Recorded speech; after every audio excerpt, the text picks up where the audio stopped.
What I was concerned about was the disconnect between the narrative of having a patient-centered healthcare system, patient-centered doctors, and the reality of what was happening within the education and the training systems for both doctors and other healthcare professions.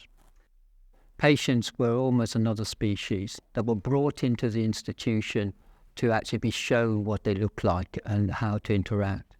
What we want the students to understand is what it's like to live with whatever the condition is, or live with caring for someone with that condition. Understanding that the disease is not what you see in the GP surgery, it's not what you see in the emergency department or the acute medical unit. The disease actually has an impact in the patient and actually continues on for months and years. So extending it from 5 minutes to a year and getting the patients to just talk about it in real time, not sanitized or cut and pasted in, meant that we could give the students an idea of what it is like to live with, for example, chronic bronchitis, or what it's like to have fears after a heart attack, etc.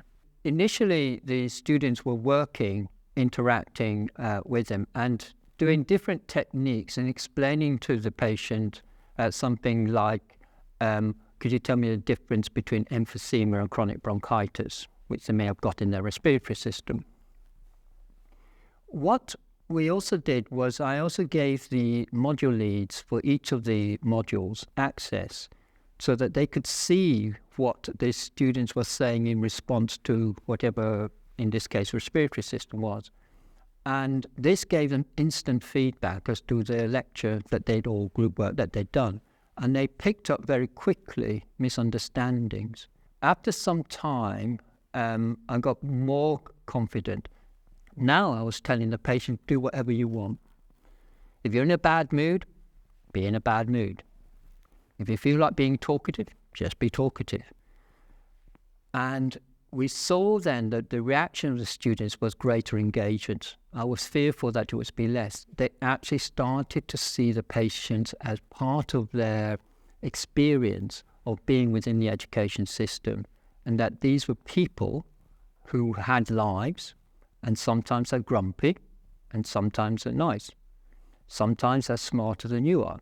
Sometimes the patients actually said, I can read that, it's in Wikipedia. You copied it off Wikipedia. And the students then had to work out how to react to that. Well, as future doctors, medical students need to understand how what you learn about interacts with the patients you're treating.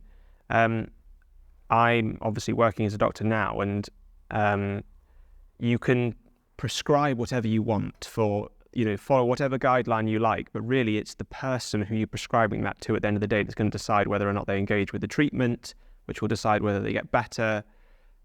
Knowing and understanding what patients' lived experience of illness and treatment helps future doctors to understand what's going to work and what wouldn't work and how to communicate their ideas going forward. So, now as a hospital doctor, I have to really understand, is this going to be palatable, this suggestion to my patient? And what do I need to say now to them to help them understand? And this is going back to that first year medical student experience, understanding that patients are people with lived experiences of illness rather than just someone that you do things to, say things to fix. My thinking is that patients and the public generally regard patients as a passive recipient of healthcare and have to follow, in inverted commas, doctor's orders. I think that's going to change. I think that's going to change because of the technology, and I think it's going to change because of the dynamics between the staff members of a healthcare service, where the role of the doctor and the role of the nurse and the physician associate advanced nurse practitioner is going to change. The multiplicity of the conditions for any individual has meant that you need multiple inputs.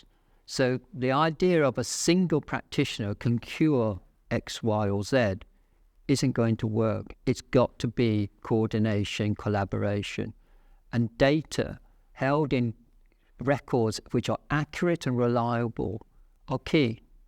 The place in which patients will see people will not be on a one-to-one basis. They'll see one person, but they'll have another person to see again and another person to see again. So they'll have multiple healthcare professionals to see. And that's where, for me, the electronic health record, which is personal electronic health record, i.e. the patient actually has all the information in one place, improves the communication as they go and visit the different medical or healthcare professionals. Once a patient has all this, you might call data, because they can also be informed, they can get onto symptom checkers, they can get onto the research papers, they can get onto the NICE guidelines. They can almost tell what the doctor or the nurse is going to tell them to do because they can get to the same information base.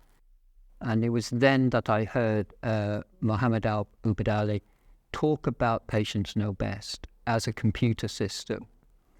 I realized that the architecture is completely different from any other software, where the patient is in the center, the patient has access to all the relevant information, and the patient is able to control who accesses what information. Whereas every other system I've come across, whether it's in the primary care and secondary care, is organization-based, and that the organization holds the data, has control over access, and decides who shares what and things. And it was after I thought about it for a bit that I realized that what I was struggling with in terms of the disconnect between the narrative of having patient-centered healthcare professionals, doctors, and the reality of patients being used as we demonstrate here what a patient is, could be changed by using this software. Certainly, it's not how it was in my parents' generation or their parents' generation, where it was a very patriarchal role. It's not like that anymore.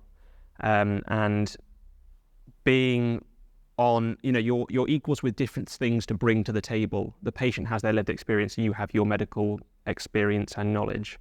I do think understanding it like that helps the patient get the most out of the interaction. Whereas in cases where the patients are well informed, or in many cases in geriatrics especially, have a relative who is well informed and who presents with their data as a reliable source, saying these are the clinic letters, these are the prescriptions, this is the history, this is the information. When the patient provides that data, it makes the whole process smoother. And in a system where the patient can act as a hub for this data, it means that doctors can spend less time, which I think is often time wasted, trawling through different clinical systems for nuggets of valuable data, clinic letters from 10 years ago, when they can actually just be focusing on the patient, and the patient can help them understand, this is the data that I carry with me, these are particularly relevant things, this is other data which you might as a doctor find relevant. This just speeds up the process, it stops things being missed.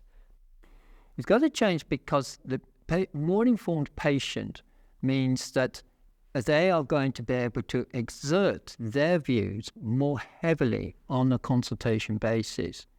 The longer a patient has a condition, or indeed the longer the patient has multiple conditions, they've got their arthritis with their heart disease, with their renal failure, they know more about that than most doctors do because they've lived with it, they've seen the ups and downs, and they've seen the long-term nature, the chronicity of it. So not only has the patient got access to information, the patient are going to be able to, with the artificial intelligence, the large language models, be able to interrogate that information more. They will also be able to tell the doctor or the nurse, etc., about the experience they have and correct the doctor, nurse, or healthcare professional if they think that they're getting it wrong. Why not allow them to access appropriate websites that have been validated, authenticated, to read about serum sodium and understand that it may be linked to their ACE inhibitor that they're taking, but it's not too dangerous because it's within a range that it's acceptable. In other words, the patient then starts to learn. Once you've got that, the skill set required is vastly different. The values, when I did the interviews for prospective students, medical students, you'd inevitably ask the question of why do you want to be a medical student? And the obvious answer that always comes back is I want to cure people. Well, there are slight variations, but essentially they say, I want to cure people. If we went to do the nursing ones, which I've done, they say, I want to care for people. And I'd say now it's got to change. It's got to be, I want to work with people.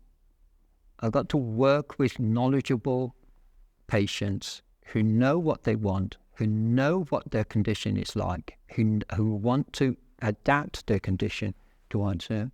So essentially it is, the values need to move along, not because it's the right thing to do, it to be the thing that will come to them, as patients will no longer say, I want you to cure for me, I want you to care for me. They're going to say, I want you to work with me.